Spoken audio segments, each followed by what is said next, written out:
Well, this is the only size pot that I have. This is what I'm planning to have fit into it. I might be having a little bit of an issue. We'll see. Wake up with the sun in our eyes. Sally forth, no need for goodbyes. Journey calls, let's roll the dice. Every mile a new surprise. This all started because I've got this can of cannellini beans here, and I wanted bean stew. I've got some andouille sausage. This is, I think it's Amy Lou chicken andouille sausage. I've got an onion sliced up here. I've got some cabbage, some celery, some carrots. And for seasonings, we've got a bay leaf. I got about a half a teaspoon of black pepper, about a teaspoon and a half of garlic powder. You can't really see it anymore. About a half a teaspoon of smoked paprika, and about a half a teaspoon of thyme. We're going to put the lid on. Hear that snap. And we'll go ahead and shake up all our seasonings. And I got kind of a secret ingredient that I haven't told you about. Well, I didn't mention the tomatoes, I don't think. Can of fire roasted tomatoes. And this is a diced apple. So I think this is going to be a pretty tasty bean stew with plenty of veg. And it'll probably give me a couple of servings. So let's go ahead and get the pot set up here. We're going to go ahead and turn this on. And the first thing we're going to do is saute the sausage and get that kind of a little bit crispy around the edges is what we're going for. Can you hear the thunder in the background? See, this all started because I thought I was going to go outside and take a break. Go for a little, walk around the area. And as soon as I got ready to do that, it got ready to rain. So instead of getting something out of the freezer that I've already made, I decided I'm going to go ahead and make this soup. This is also going to pretty much use up all of my remaining vegetables, fresh vegetables. I am still here, that's about 2 tablespoons of olive oil. Sorry, about a tablespoon and a half of olive oil, I'd say. I am still here at Lewis Lake. This is day 2 of my days off. And so I've got, I have 4 days off and then I've got 4 days on. So I have one more cycle of 4 days on. And then I'm done here. Pretty sure I know what I'm going to do when I leave now, too. For quite a long time I didn't have any idea. But now I do. Got a pretty good idea.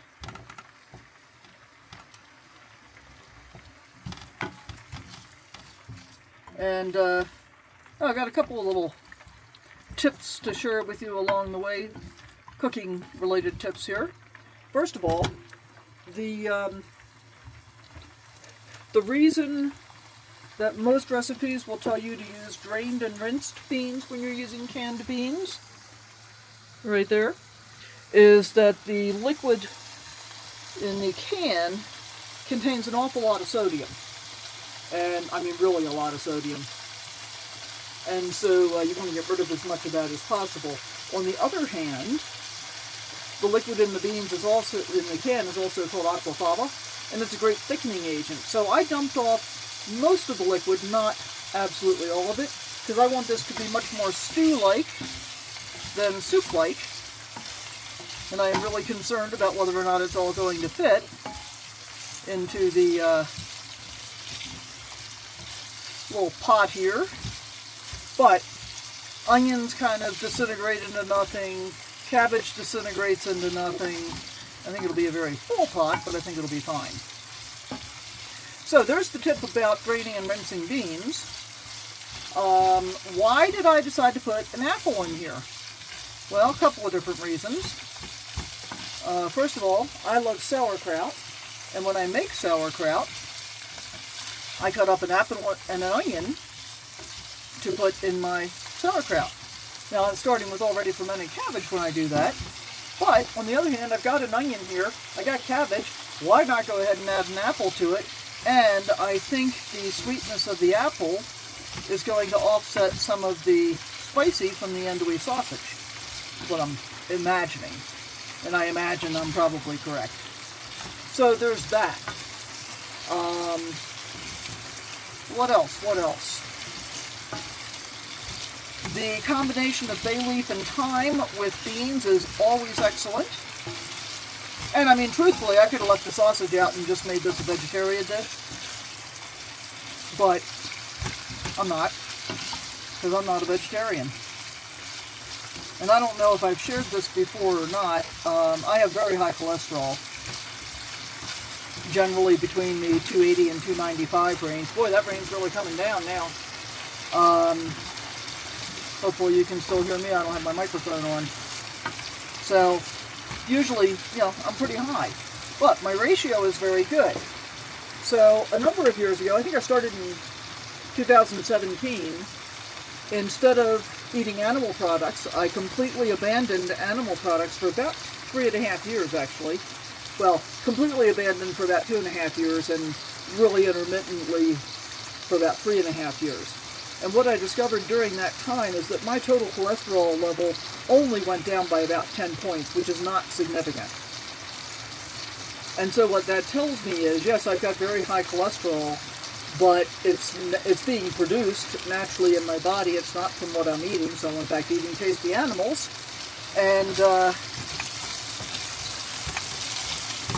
because my ratio is good, I'm not really willing to do anything about it. Now, people may want to argue with me about that, but for many years, I did take a statin, and over the course of about 3 or 4 years of taking the statin, it completely reversed my ratio, so I have much more bad cholesterol than good cholesterol, even though it took my total cholesterol level down to like 150. But I also developed muscle and joint pain, and it just about killed my liver. My liver numbers were awful after I'd been on the statins for a little while. I'm going to turn that down a little bit. Okay, well this is already smelling quite yummy.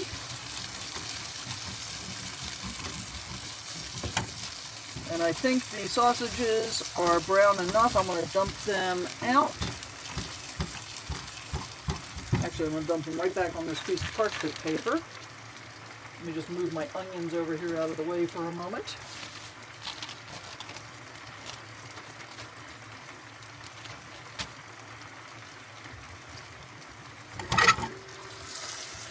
We'll be right back with the pan after I wipe off the edge that I'm dumping oil out onto. Don't want a grease fire. Alright, I'm going to add a little bit more oil, and next is going to go in my onion. And we're going to let that start softening up.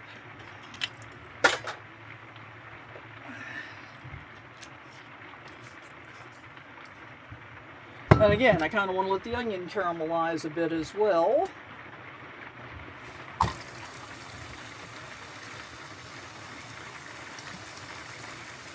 Now my onion was still in nice, neat pieces from cutting it, but then when I moved it, I messed up my pieces, so it's less easy to pick up now.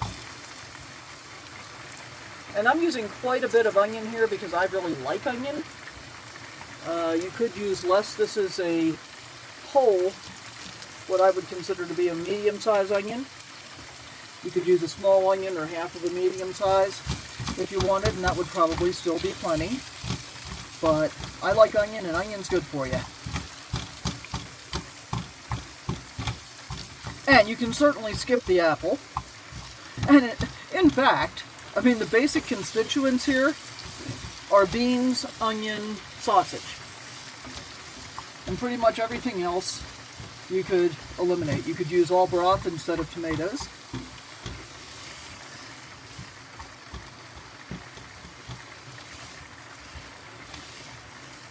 And ideally, this would be easier actually to do in the frying pan, but I want to have two things to wash because I'm lazy.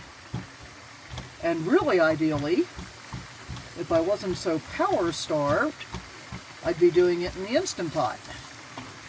And I suppose I could, since I am planning to have to move to recharge tomorrow before the snow starts. Yeah, snow. 3 to 4 inches. Yep. I'm not super excited about that, but hey, it is what it is. So I've been stirring it around because a little bit of the sausage kind of stuck, and I wanted to get that up off the bottom of the pan. Oh yeah, sausage is good. So I just took two of the andouille sausage, sliced them up pretty thin, a little bit of a diagonal, and then sauteed them. You can see some of the oil over there, and I'm going to dump it back in because, you know, fat is good for you. Fat also helps with satiety. So, we're going to let those onions simmer for a little bit, and then I'll get back with you. Alright, next up, we're going to go ahead and add the cabbage in, because I'm going to let that wilt down along with the onions. Let's see if I can get that in without making a mess. Maybe yes, maybe no.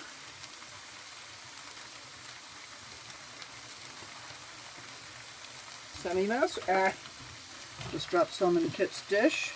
That's cabbage, Kit. I don't think you're going to want it. He's like, ooh, Mom. What are you throwing that in my water for? This is a mistake.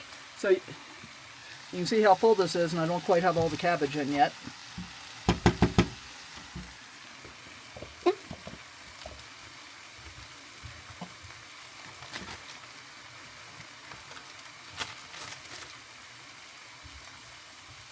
And now I have to clean up the mess I made in Kit's dish.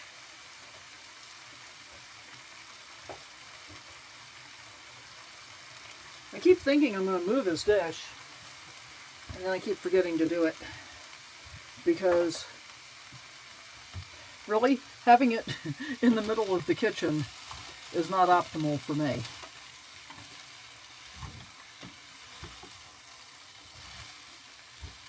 I'm going to go ahead and stick the lid on here and kind of let this steam down a little bit.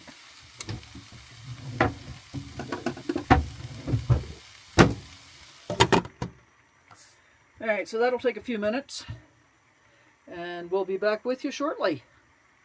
Oh, I'm going to go ahead and throw the carrots in too. No, they can wait. I like them better crunchy. We're going to let them wait. Okay, the cabbage is wilting down, but we're still like half a pan full. So I'm going to go ahead, and the next thing I'm going to do is add in the seasonings so I can get them stirred in completely. Because if I put in the rest of the vegetables and the other stuff, I'm afraid that I won't be able to get them mixed in.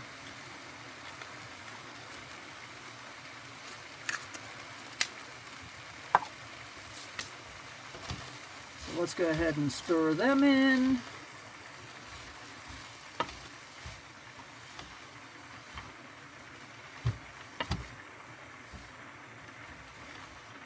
Yeah, this is going to be a pretty full pot. And that's a-okay. Too bad there isn't smell-o-vision. Oh, yeah. Yeah.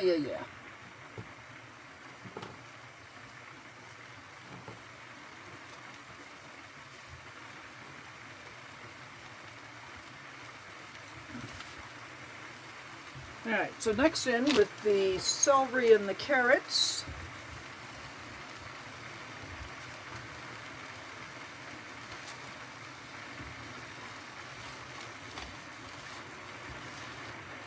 Oh, a couple other little cooking notes for you. The combination of celery, carrots, and onion is called Mirepoix, French. And the way that I cook and show you how I cook by cutting everything up ahead of time and prepping everything is called mise en place, which basically means, also French, everything in its place. So,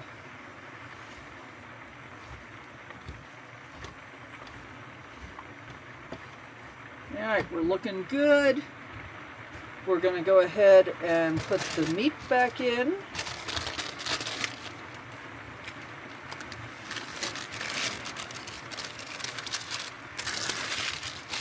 And I think I'm going to be able to fit everything into the pot. I'm going to add our apple. It's getting full. And I put the apple into a plastic bag after I cut it so I could try and keep the air off of it so it wouldn't brown up too much. Alright, let's get the beans in. Oh yeah, this is going to be very, very full. That's all the beans.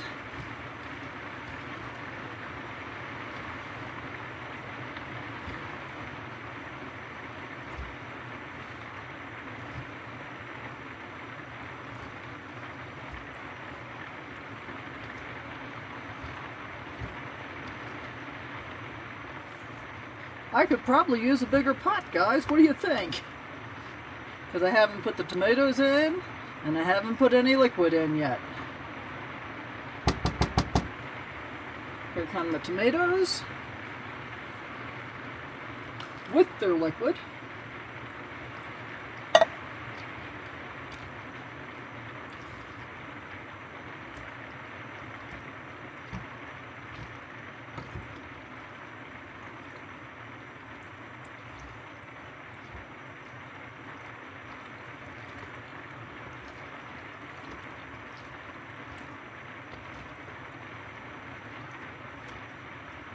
Now the idea here is that I want a hearty, stew-like consistency. I don't really like thin soups. And as we can tell from this pot, I wouldn't have been able to make a thin soup if I wanted to in here. So I'm putting in about a half a can of water, and that brings the water level up pretty high. Gonna go ahead and put our bay leaf in.